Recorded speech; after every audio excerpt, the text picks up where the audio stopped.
প্রস্তাবের কথা মনে হলে যাওয়া লাগবে, মানে প্রস্তাব মনে হয় কি, মানে এমন পরিস্থিতি হয় যে যাওয়া লাগবে, না গেলে চলবে না। ভাই আমি যতটুকু বুঝছি, হ্যাঁ, তাই ওভার অ্যাক্টিভ লাগা।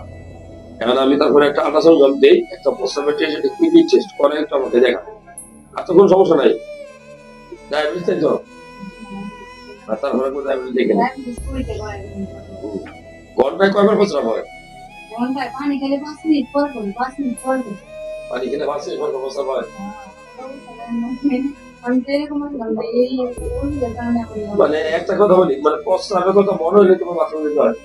প্রস্তাবের কথা মনে হলে যাওয়া লাগবে, মানে প্রস্তাব মনে হয় কি, মানে এমন পরিস্থিতি হয় যে যাওয়া লাগবে, না গেলে চলবে না। কিন্তু গেলে খুব বেশি কথা হয় না। গেলে পানি যদি আমি ওই যে মনে করেন ভাত খাইলাম, ভাত খেলে পরে পানিটা বেশি খাই না, তারপর প্রস্তাব বেশি হইব। ভাইয়া আপনার বোন, হ্যাঁ, আমার কাছে মনে হয়েছে এটা যে ওভার একটু ব্লাডার প্লাস হলো সাইকোলজি। হ্যাঁ, আমাদেরকে প্রথম আগে রাখতে পারি, একটু বেশি নাই। ওকে, ঠিক আছে, আল্লাহ আমি একটু দেখি।